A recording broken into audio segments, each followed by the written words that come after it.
योकमा खारबू का नाम सुना है आपने? हमने भी नहीं सुना था, लेकिन अब ये नाम हम जीते जी कभी नहीं भूल पाएंगे।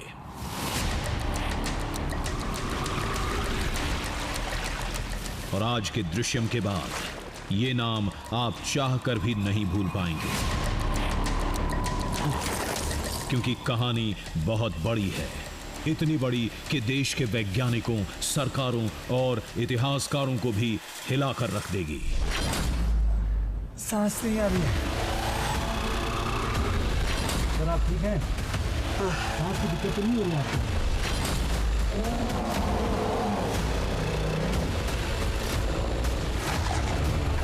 चारों तरफ सिर्फ हड्डियां ही हैं।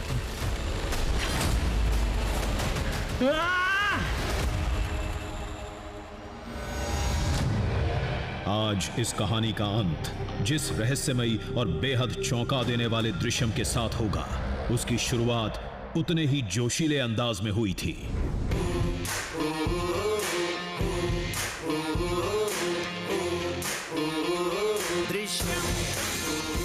हम योकमा खारबू की तलाश में निकले थे। कारगिल के पास एक छोटा सा गांव, जहां रहने वालों ने कुछ दिन पहले पहाड़ पर एक गुफा देखी थी। अंदर गए तो गुफा में तमाम नरकंकाल देखे गए। जी हां, नरकंकाल, बड़े बड़े विशालकाय, भीमकाय इंसानों के अवशेष।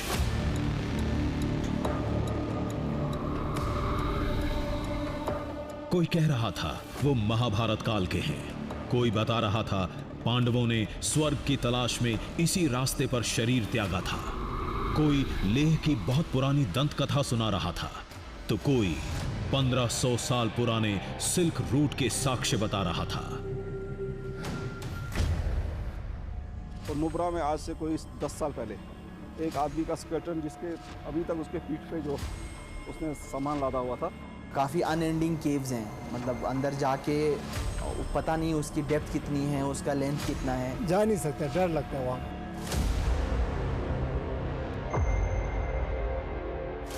शुरुआत में हमें ये सब कुछ सिर्फ बचकानी बातें लग रही थीं, सिवाय सिल्क रूट के। सिल्क रूट, जिसे इतिहास में रेशम मार्ग भी कहा गया। सिल्क रूट यानी अंतरराष्ट्रीय व्यापार का एक रास्ता जो चीन से मध्य एशिया और यूरोप तक फैला हुआ था, जिसका एक बड़ा और अहम हिस्सा हिंदुस्तान की सीमा से गुजरता था। इन्हीं रास्तों में कहीं एक और रास्ता भी था, पहाड़ों के बीच बनाया गया एक गुप्त, एक रहस्यमय रास्ता, जिसका इस्तेमाल व्यापारी लुटेरों से बचने के लिए करते थे।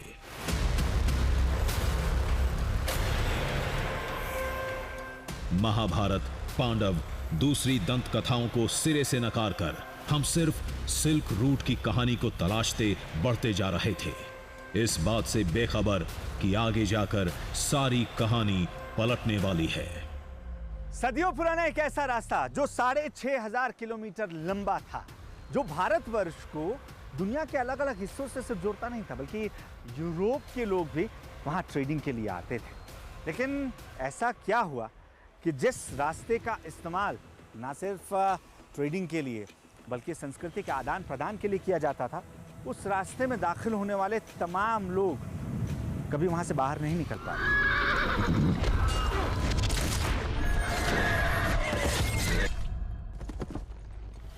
नमस्कार, जय हिंद। मैं हूं अक्षय विनोद शुक्ल आपके साथ, और आज मैं बात कर रहा हूं सिल्क रूट की, जो इन ऊंचे ऊंचे पहाड़ों के बीच से गुजरता है, जिसका रास्ता कभी ये नदियां बताती हैं तो कभी कोई जान नहीं पाता कि वो रास्ता कहां से जा रहा है, कहां आपको लेकर जाएगा, जो आज भी लोगों के लिए एक बड़ा रहस्य बना हुआ है। इसी सिल्क रूट का एक ऐसा हिस्सा है जहां आज भी कोई रिसर्च टीम नहीं पहुंच पाई है। हम बात कर रहे हैं योकमा खारबू की।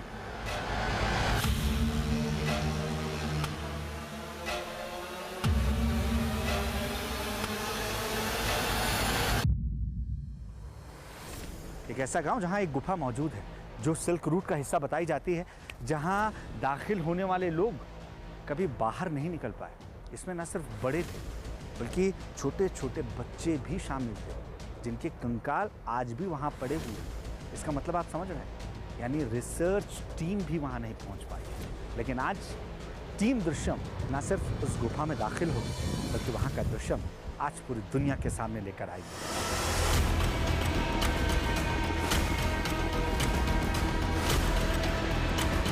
आज हम वो जोखिम उठाने वाले थे जिसकी हिम्मत वहां रहने वालों की तमाम पीढ़ियां भी नहीं कर पाई।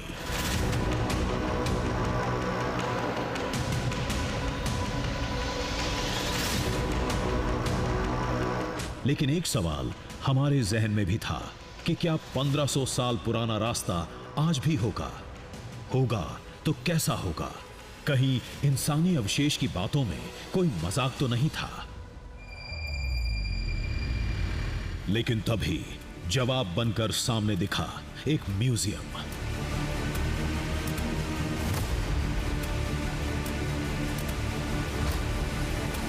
ये उस शख्स के वंशजों का संग्रहालय था जो कारगिल में जाने माने रेशम मार्ग के सौदागरों में से एक थे।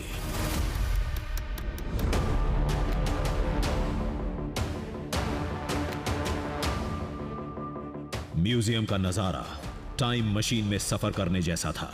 यहां उन चीजों की भरमार थी जो कभी सिल्क रूट के रास्ते यूरोप और मध्य एशिया से भारत लाई जाती थी। यहां हमें उस खुफिया रास्ते की पहली जानकारी मिली, जहां से कुछ समय पहले ही एक नरकंकाल मिला था। एक आदमी का स्केलेटन जिसके अभी तक उसके पीठ पे जो उसने सामान लादा हुआ था, उसके समेत एक स्केलेटन मिला। तो एक्चुअली ये लोग भटक भी जाते थे इसमें, कभी कभी भटक जाए, या कोई ऐसा होता था कि सर्दी में जब लोग चलते हैं ना, तो सर्दी में ऐसा होता है कि आपको रुकना नहीं होता है बिल्कुल। यूँ ही आप रुक जाते हो तो आपको आपका जो ब्लड सर्कुलेशन कम होता है, तो आपको नींद आती है बड़ी खूबसूरत। आप सो गए तो समझे आप खत्म हो गए। हमें बताया गया कि सिल्क रूट नदी, पहाड़, तंग दर्रों और गुफाओं से होकर गुजरता था, जहां से 130 ईसा पूर्व यूरोप, मध्य एशिया और चीन के बीच व्यापार शुरू हुआ था, जिसकी लंबाई 6500 किलोमीटर थी।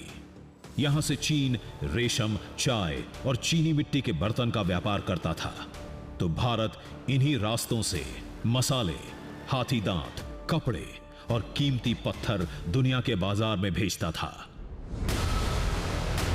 कीमती सामानों की वजह से व्यापारी अक्सर डकैतों के निशाने पर होते थे, जो हमले के वक्त रेशम मार्ग से जुड़े एक खुफिया रास्ते में छुप जाते थे। हमें उसी गुप्त रास्ते की तलाश थी। वो सिल्क रूट का कोई पर्टिकुलर रोड नहीं होता था। कहते थे कि ये बड़ा सीक्रेट रखते थे अपने रूट्स को, बहुत से रूट्स थे, और कभी कभी वो रोड खोज के नया भी निकालते थे। रीज़न था उसमें कि कहते हैं इसमें डकैती बहुत ज़्यादा होती थी, तो कहते हैं बड़ा सीक्रेट होता था, सिर्फ मीर कारवान उसको बोलते थे, उसको पता होता था किस रास्ते से जाना है और कब जाना है। कहते हैं वो बड़ा अपना बिल्कुल डिक्लेयर नहीं करते थे कि कब जाना है, किस रूट से जाना है। तो रीज़न कहते हैं इसी था उसमें, इसमें बहुत डकैती बहुत ज़्यादा होती थी। कारगिल में जो जानकारी मिली उसके मुताबिक हमें यहां से बटालिक सेक्टर जाना होगा। बताया गया कि हम जिस गुमनाम रास्ते को खोज रहे थे, वैसा ही एक रास्ता वहां कुछ समय पहले मिला था। नाम फिर सुन लीजिए, योकमा खारगू। हमने सुना है, जैसे हमारे पुराने लोग जो बोलते हैं कि पुराने टाइम में ऐसे काफ़ी बड़े बड़े केव्स पाए जाते हैं कुछ एरियाज़ में। इनफैक्ट लास्ट ईयर भी हमने सुना था कि वहाँ पे कुछ केव डिस्कवर हुए हैं बटालिक साइड में, जो काफ़ी अनएंडिंग केव्स हैं। मतलब अंदर जाके पता नहीं उसकी डेप्थ कितनी है, उसका लेंथ कितना है। काफ़ी सारे लोग कोशिश कर चुके हैं वहाँ पे जाने के लिए, बट वो अंदर इतना अंधेरा है, अंदर इतना क्या कहते हैं, अंदर खो जाते हैं एक तरह से। योकमा खारगू कारगिल से 60 किलोमीटर दूर पहाड़ की गोद में बसा एक छोटा सा गांव है। यहां के कुछ लोगों को उस खुफिया रास्ते की जानकारी थी। कुछ लोगों ने अपनी आंखों से वहां विशालकाय इंसानों के अवशेष देखे हैं। हमने पता पूछा तो लोगों ने दूर एक पहाड़ की तरफ इशारा कर दिया। वो रहस्यमयी रास्ता इसी पहाड़ के अंदर से जाता है। गांव के कई लोग उन नर कंकालों को पांडवों का सबूत बता रहे थे, तो कुछ एक नई दंत कथा सुनाने लगे। यानी गांव की कहानी को माने तो उस पहाड़ में एक आदमखोर मकड़ी रहती थी, बहुत बड़ी, जिसका आधा शरीर एक बूढ़ी महिला का था। वो इंसानों का शिकार करती थी और वहां पड़े कंकाल मकड़ी का निवाला बने लोगों के हैं। अपनी कहानी को साबित करने के लिए गांव के कुछ लोग एक थ्योरी भी समझा रहे थे। केव को तो आपी सिंजाओं में बहु कहते हैं। आपी सिंजाओं में बहु। अच्छा, इसका मतलब क्या होता है? तो आपी हो गया जनाब दादी। हाँ सिंजाओं का मतलब है स्पेलर। हाँ। तो बहु हो गया गार। अच्छा, बहु हो गया गार गार। अच्छा, घर में रहने वाली बूढ़ी औरत।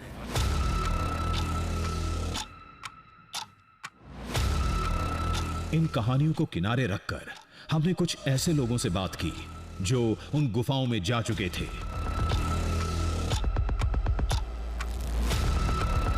जो उन भीमकाय, विशालकाय नरकंकालों को अपनी आंखों से देखकर आए थे।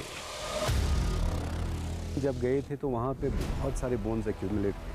अब इस चीज़ का इम्पोर्टेंस गांव वालों को इतना अवेयरनेस था नहीं, तो पर्टिकुलर मैं भी गया था। कुछ फ्यूमर बोन्स ऐसे हैं जो नॉर्मल साइज़ के नहीं थे, जो काफ़ी बड़े हैं। फॉर एग्जांपल, अगर हमारे मैक्सिमम हाइट का एक बंदा हो जिसका फ्यूमर साइज़ ज़्यादा से ज़्यादा 2-2.5 फीट हो या 3-2.5 फीट तक हो, उनका उससे मेरे ख्याल से 1.5 गुना बड़ा था।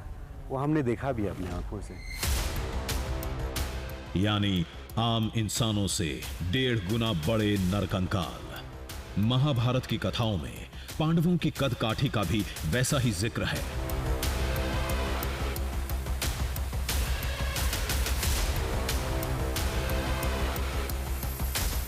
हालांकि अब भी हमें इस कहानी पर यकीन नहीं हो रहा था। यहां की भौगोलिक स्थिति हमें लगातार सिल्क रूट के साक्ष्यों पर यकीन दिला रही थी। गांव के कुछ जानकार लोगों का भी यही मानना था कि वो रास्ता सिल्क रूट का निशान है। मेरे ख्याल से आप जो सिल्क रूट का कहते हैं, बहुत सारी चीज़ों से आप इसको कनेक्ट कर सकते हैं। अब पास ही हमारे यहाँ इंडस रिवर है, सिल्क रूट भी आपका बिल्कुल पास से ही पड़ता है। लेह से या आप अफगानिस्तान से कारगिल से यहाँ लेह से फिर तिब्बत जाते थे। वो कोई पौराणिक साक्ष्य है या सिल्क रूट के ऐतिहासिक सबूत? जो भी थे, हमारे लिए ये बहुत बड़ी कहानी थी। लेकिन चुनौती ये थी कि वहां तक पहुंचेंगे कैसे? जिन रास्तों को आज तक किसी ने देखा नहीं, वहां जाएंगे कैसे? गांव के लोगों ने भी साथ देने से मना कर दिया था। जा नहीं सकता, डर लगता है वहाँ। एक तो सांस फूलता है वहाँ, ऑक्सीजन की कमी है, लाइट बिल्कुल जाता नहीं, टॉरिच भी काम नहीं करता वहाँ। ना के बराबर हो जाता है टॉरिच ना के बराबर। हाँ, अंधेरा है वहाँ। नमी ज़मीन है, जैसे कि तेल लगे हैं वहाँ। नमी पूरा कपड़ों को लगता है, खून जैसे कलर का है, वो लाल कलर का। गांव के लोगों को उस रहस्यमयी रास्ते पर जाने का जोखिम पता था।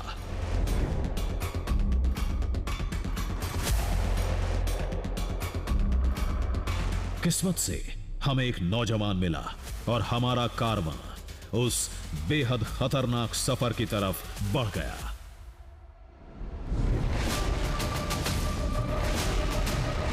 ये सवारी ज्यादा दूर तक साथ नहीं देगी।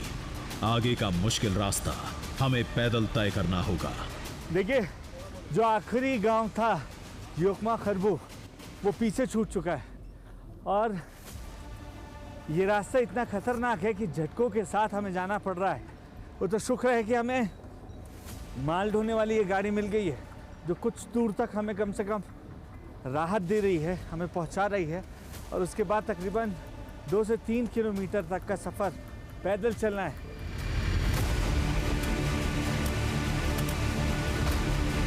गाड़ी के पहिए वहां थमे जहां से पहाड़ की चढ़ाई शुरू होनी थी।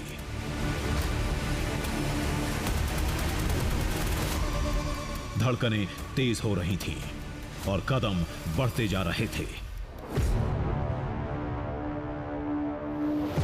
कुछ देर चले तो वो चोटी नजर आने लगी जिसे सिल्क रूट का दरवाजा कहते हैं।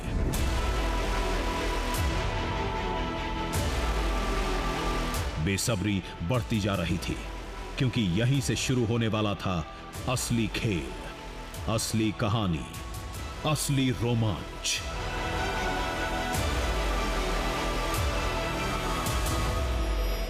यहाँ 3 चोटियाँ आपको नजर आ रही होंगे। एक ये सबसे बड़ी जिस पर उस लेडी के बैठने की बात बताई जाती है, दूसरी वो लाल रंग की आपको देखने को मिल रही होगी मेरे पीछे, और तीसरी ये काली और हल्की सी आप कह सकते हैं मटमैली जो चोटी। हमें जाना उस लाल चोटी के पीछे।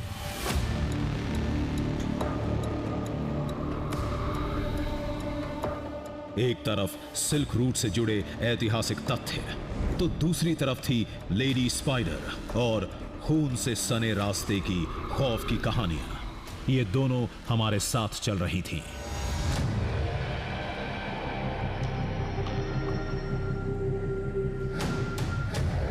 लेकिन जैसे ही पहाड़ के करीब पहुंचे हमें कुछ ऐसा दिखा जिसने गांव वालों के पक्ष को मजबूत कर दिया। काले रंग का एक लंबा निशान कई चोटियों तक फैला था।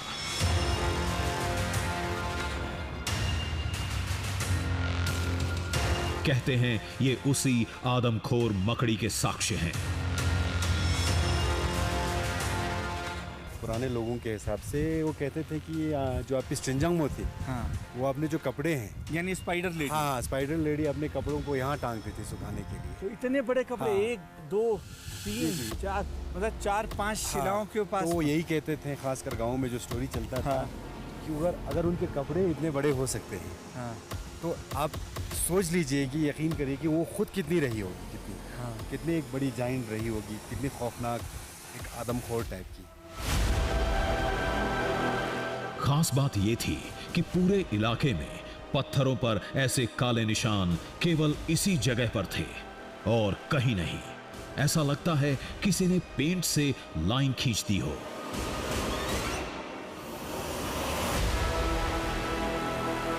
लेडी स्पाइडर की कहानी को खारिज भी कर दें तो इस काले निशान का फिलहाल हमारे पास कोई जवाब नहीं था। ऐसा लग रहा है बाकायदा किसी ने उसे पेंट किया है। और गौर करने वाली बात यह है कि आसपास के पहाड़ों का जो टेक्सचर, जो रंग है, वो बिल्कुल अलग है। ये भी देख सकते हैं, वो वाला देखो, टेक्सचर भी वैसा ही लग रहा है।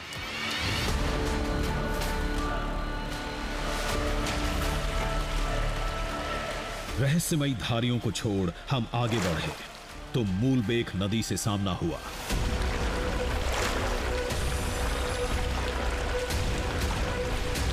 जो कभी सिल्क रूट का हिस्सा हुआ करती थी, आज भले ही इसकी दिशा बदल गई है, लेकिन रेशम मार्ग की कहानी आज भी इसमें कल-कल बहती है।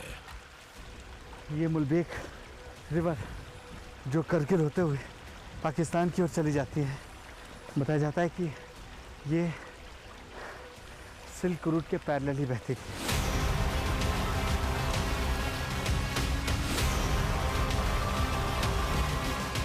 ये सिल्क रूट को इसके मैप के आधार पर ही बनाया गया होगा, क्योंकि ये पाकिस्तान तक आसानी से जा रही है और उसके आगे भी शायद वहाँ से इसके ज़रिए आसानी से रास्ता ट्रैक किया जाता रहा होगा।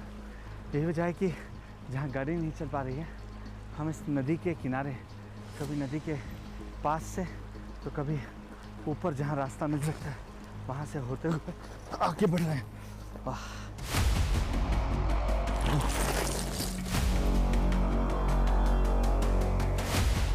सिल्क रूट का रास्ता रेशम जैसा नहीं होगा, इतना तो हम जानते थे।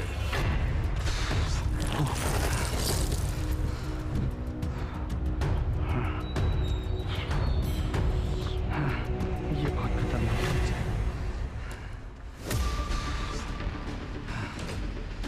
कदम कदम पर मुश्किलें थीं, हर मोड़ पर मौत का पहरा था।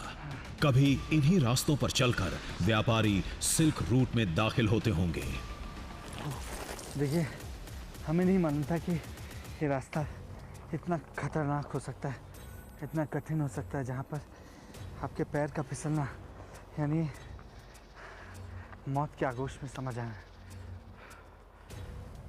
लेकिन रुक नहीं सकते हम, क्योंकि वो दृश्य इन खतरों को पार करने के बाद ही हमें मिलने वाला है।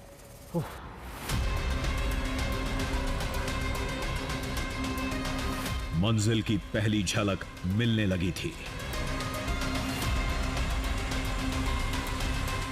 हमारे और उस 1500 साल पुराने मार्ग के बीच का फासला घटता जा रहा था। वाह, देखिए वहां ऊपर मुझसे करीब 500 फीट ऊपर एक गुफा जैसी चीज दिख रही है। शमीम भाई, यही है क्या? ओह, हम पहुंच गए। देखिए, मुझसे चला भले ना जा रहा हो, लेकिन मेरी खुशी का ठिकाना नहीं है। मैं अब उस गुफा में पहुंच रहा हूँ जिससे लेकर तमाम कहानियां हैं और जिसके अंदर कई सारे रहस्य हैं।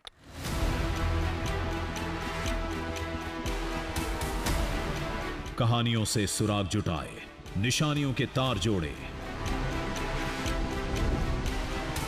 तमाम खतरे उठाए,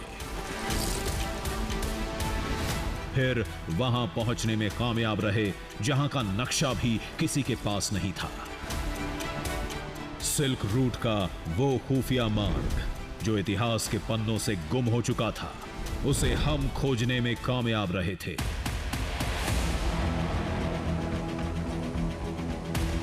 हम पहुंच गए। पहाड़ के बीच से एक रास्ता अंदर की तरफ जाता दिखा। दावा था कि यही सिल्क रूट का खुफिया रास्ता है। सामने 3 पहाड़ होने की वजह से इसकी भनक भी किसी को नहीं लगती होगी, जिससे व्यापारी और उनके कीमती सामान महफूज रहते होंगे। ऐसा लग रहा है कि ये जो गुफा है, ये लाल पहाड़ और सफेद पहाड़ को डिफरेंशिएट कर रही है। उसके बीच में एक बॉर्डर के रूप में मौजूद है और यही मार्किंग रही होगी, यही एक साइन रहा होगा कि यहाँ पर वो जगह है जिसके अंदर आप दाखिल हो सकते हैं, खुद को सुरक्षित रख सकते हैं या फिर आप अपनी चीज़ों को महफूज रख सकते हैं। पत्थरों पर नाम लिखे थे। साफ था कि गांव के लोग यहां तक तो आए हैं, लेकिन इसके अंदर जाने की हिम्मत नहीं जुटा पाए। डर हमारे चेहरे पर भी साफ दिख रहा था।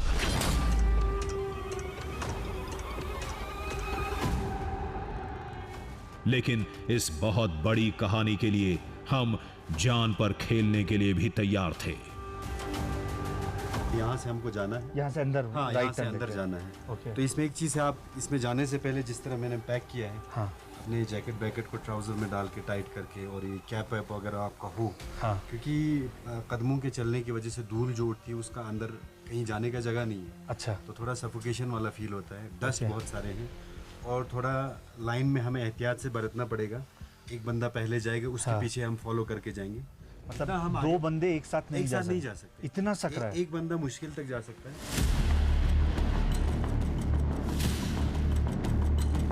खौफ का असली खेल अब शुरू होने वाला था। अंदर क्या होगा हमें अंदाजा भी नहीं था। सिर्फ बेकरारी इस बात की थी कि हम उन खुफिया रास्तों पर कितनी दूर तक चल पाएंगे। क्या हमें विशालकाय इंसानों के अवशेष मिलेंगे? यहाँ से अंदर जाना है इस सकरे रास्ते से? बिल्कुल नैरो हो रहा है यहाँ पे, मुश्किल से ही हम जा पाएंगे। आप यकीन मानिए, यहाँ टेम्परेचर बाहर से भी बहुत कम है। मैं जब इन चट्टानों को छू रहा हूँ तो मेरी उंगलियाँ जम जा रही हैं। खून जमाने वाली ठंड अंदर है। ऐसे में यहाँ इस सकरे से रास्ते से जाना है। चलें शमीम भाई, चलिए आगे बढ़िए।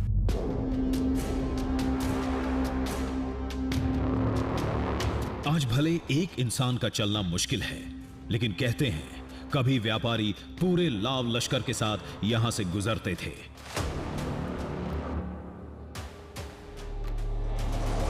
वक्त गुजरा, कई भौगोलिक बदलाव हुए और सैकड़ों साल पुराना विशाल रास्ता तंग होता चला गया। ये पहले ज़्यादा चौड़ा रहा होगा क्योंकि यहाँ पर वक्त की मार देखने को मिल रही है कि कैसे ये रास्ता सकरा होता गया, जैसे ये चट्टान यहाँ धंसकर गिर गई है। अभी हम पहले चेंबर की तरफ जा रहे थे जहां कंकाल देखने का दावा किया गया था। तभी एक तेज आवाज सुनाई दी। इधर आइए एक सेकंड, इधर आओ, इधर मदन, दिखाता हूँ आपको। देखो ओह, ये देखिए, ओह ये देख लीजिए।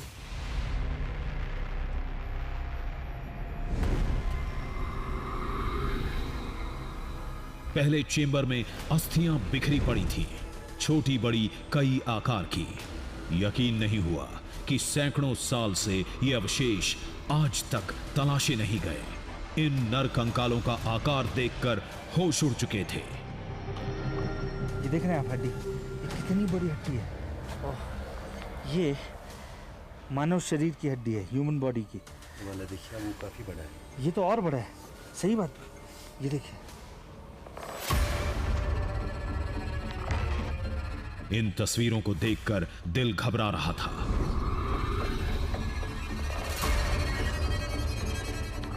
इतने बड़े नरकंकाल वाकई कल्पनाओं से परे थे।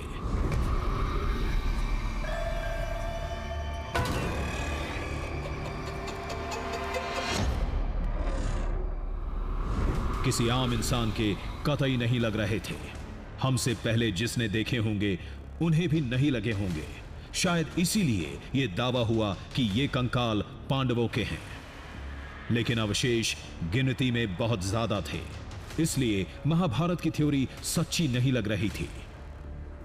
ये हजारों साल से यहाँ पड़ी हुई, कोई नहीं जानता कि कब से हैं। कैसे उन लोगों की मौत हुई थी जो यहाँ पर दाखिल हुए थे।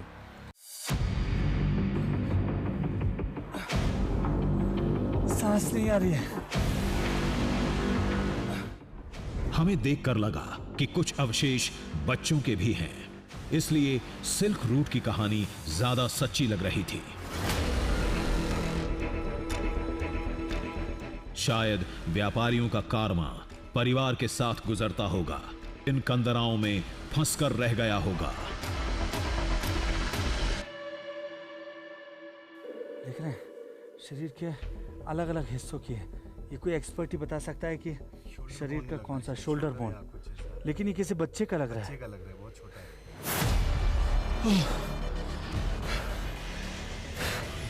दिमाग सुन्न हो रहा था, सांसें बेकाबू हो रही थीं। कहाँ जाऊं, समझ नहीं आ रहा। यकीन नहीं हो रहा था कि हम वहां मौजूद हैं जहां 1500 साल से आज तक कोई नहीं जा पाया। हमारी कोशिश अब इन रास्तों पर थोड़ा और आगे बढ़ने की थी, लेकिन तभी मिट्टी में बने एक निशान ने हमारे रोंगटे खड़े कर दिए। ये भालू के पैरों के निशान थे। देख रहे हैं आप नीचे, ये हमारे जूतों के निशान के साथ ये गोल घेरे पर आपको नजर आ रहा है, ये भालू के निशान हैं। और ये भालू के निशान हैं जो आगे की ओर जा रहे हैं। देखिए, एक निशान यहाँ है, अगला पंजा आपको यहाँ पर आगे ही नज़र आता है और ये लगातार बढ़ता जा रहा है उसके आगे। और ये सीधे चैम्बर 2 की ओर जा रहे हैं जहाँ से हमें स्क्रॉल करते हुए अंदर जाना है। खूंखार भालू के पैरों के निशान भी उधर ही जा रहे थे जिधर हमें जाना था, मतलब इस रास्ते का चेंबर नंबर 2।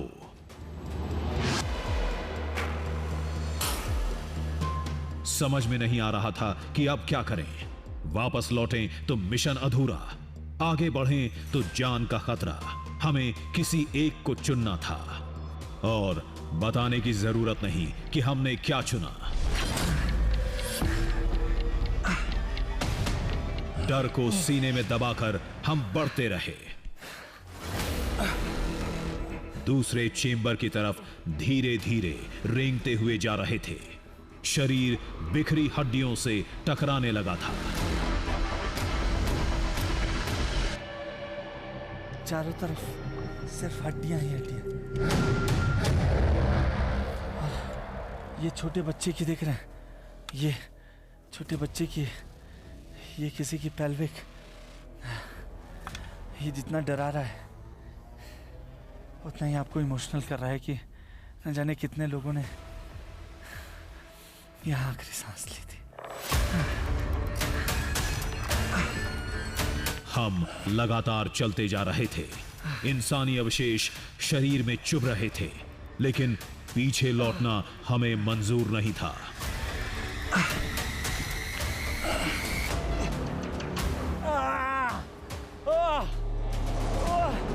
सेकेंड चैम्बर पहुंच गए हम। दूसरे चेंबर में आए तो एक पल को दिल की धड़कनें रुक सी गईं।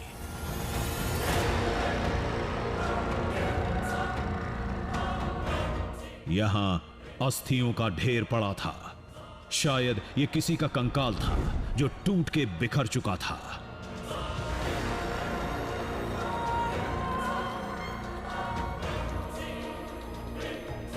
वाकई सारी हड्डियां हैं, देखिए यहाँ तो बहुत ज्यादा है। एक सेकंड, ऊपर भी है, ऊपर भी है, एक सेकंड, ये देखिए, और ये उससे भी बड़ी है। यहाँ देखिए, यहाँ पर बहुत बड़ी बड़ी हड्डियां हैं और बिल्कुल हड्डियों का ढेर पड़ा हुआ है। ये पूरा रूम ही हड्डियों से भरा है। बिल्कुल हमें कोने में बहुत बड़ी हड्डियां मिली। आकार देखकर लगा ये किसी भीमकाय इंसान के अवशेष थे। ये तो बहुत बड़ी है। इतनी बड़ी हड्डियां आप देखिए। ये किसी के पैर की हैं, थाई की हैं, ये कैसे पता लगेगा? ये मुझे पाँव का ही लग रहा है। देखिए घुटने वाला हिस्सा। बिल्कुल, ये अगर ऐसा ही है हिस्सा लग रहा है। तो सोचिए, ये तो किसी अडल्ट की हड्डियां हैं। ये बिल्कुल, ये एक, ये दो अलग अलग हिस्सों की हड्डियां हैं।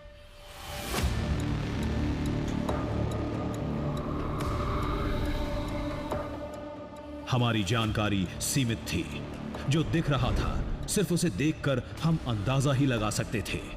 दिल बार बार किसी पौराणिक दैत्य की कहानी पर यकीन कर रहा था, लेकिन दिमाग कह रहा था कि शायद ये अवशेष किसी मध्य एशियाई या रूसी व्यापारी के हो सकते हैं, जो कद काठी में भारतीय या चीनी मूल के लोगों से बड़े होते हैं।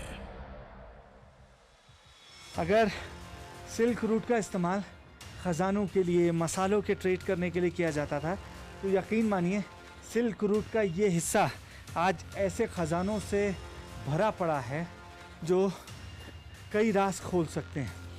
ये उन्हीं लोगों की हड्डियां हैं जो इस इलाके से वास्ता रखते थे, या ये किसी पड़ोसी मुल्क के या किसी दूसरे देश से आए लोगों के ट्रेडर्स की हड्डियां हैं। ये तब पता लगेगा जब इनका डीएनए टेस्ट हो। हमने थोड़ा और आगे जाने का फैसला किया, लेकिन थोड़ा ही बढ़े थे कि एक आवाज सुनकर रूह कांप गई। आवाज शायद भालू की थी।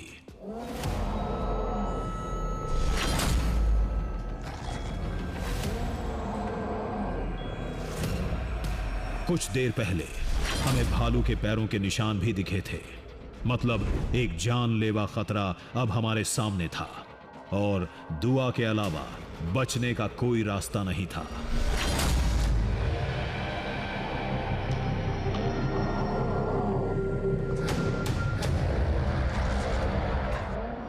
आवाज तेज होती जा रही थी। शायद अपने इलाके में इंसानी हलचल की भनक उसे मिल चुकी थी। अब यहां से पीछे जाने में ही भलाई थी। हम पीछे जरूर आए, लेकिन खाली हाथ नहीं थे। हम वो देख कर आए थे जो इससे पहले कभी किसी ने नहीं देखा था। कैमरा तो दूर की बात, किसी इंसानी आंख ने भी नहीं। वो विशालकाय अवशेष किसके हैं? अब तक हमें कोई अंदाजा नहीं था। दिमाग में बहुत से सवाल चल रहे थे।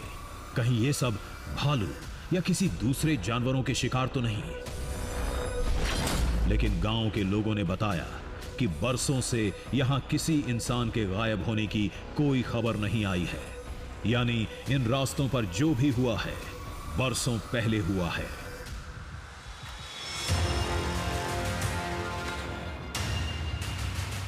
दिमाग की उलझन दूर करना जरूरी था।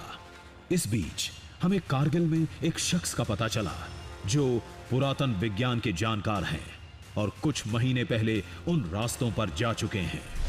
हमने अपनी पूरी कहानी सुनाई, उनकी पूरी बात सुनी और समझ में आया कि वो अवशेष इंसानों के हैं, लगभग 1400-1500 साल पुराने हैं, यानी महाभारत काल के बहुत बाद के, यानी लगभग सिल्क रूट के दौर के। मोस्ट प्रोबेबली 1400-1500 साल से तो पुराना है ये। हाँ, स्केलेटन, हाँ। प्रिलिमिनरी रिपोर्ट में वो आया था। तो लेकिन अभी डीएनए करना है, देखना है कि उसका डीएनए किसके साथ मैच होता है, किस टाइप के साथ मैच होता है। लेकिन है बहुत सारे ह्यूमन स्केलेटन है, काफ़ी ह्यूमन स्केलेटन, उसमें 2-3 चैम्बर है, हर उसमें बिखरा हुआ ह्यूमन स्केलेटन। अब सवाल ये था कि क्या उस मार्ग का, उस गुफा का या उस पूरे इलाके का नाता कभी सिल्क रूट से था? इसका जवाब अभी किसी के पास नहीं है, लेकिन इतना साबित जरूर हो चुका है कि जहां आज गुफा और तंग रास्ता है, वहां कभी इंसानों की आवाजाही थी, क्योंकि पुरातत्व विभाग को वहां तांबे के बर्तन और हथियार भी मिले थे। उसमें क्या हुआ था, उसी केव के आगे ही कुछ काफ़ी साल पहले कुछ वो हुआ था, डिपार्टमेंट ने कुछ काम किया था, उसमें काफ़ी वो निकला था, काफ़ी एक तो निकला बड़े बड़े ब्रॉन्ज के बर्तन निकले और उसमें ब्रॉन्ज का वो निकला था आपका स्पीयर हेड। ब्रॉन्ज तकरीबन कितने 2-3 साल से तो पुराना हो गया ये। हाँ।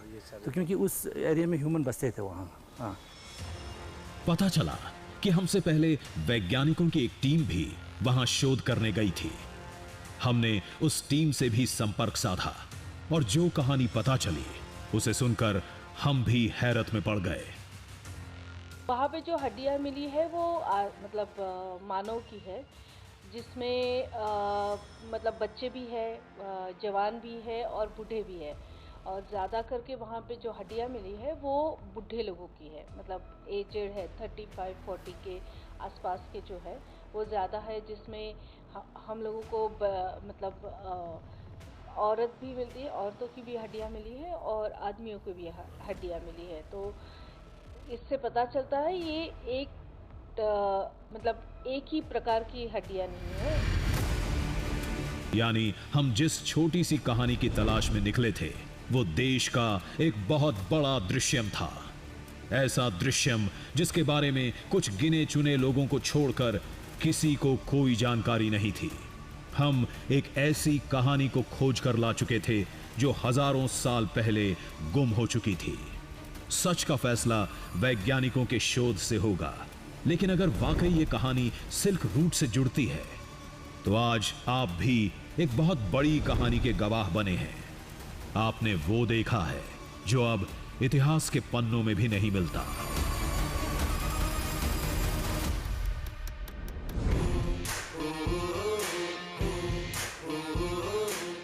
इस मिशन को खत्म करके हम दूसरी राह पर निकल पड़े। फिर लड़ेंगे चुनौतियों से, फिर लहराएंगे परचम और फिर ढूंढ कर लाएंगे एक नया दृश्यम।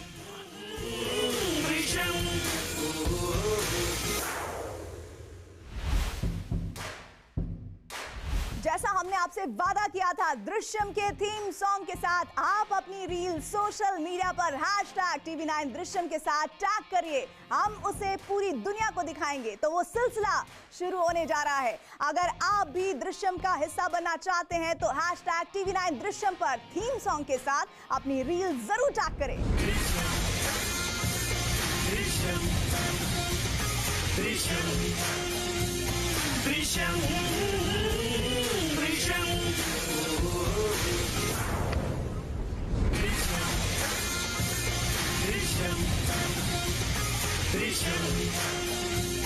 Dृश्यम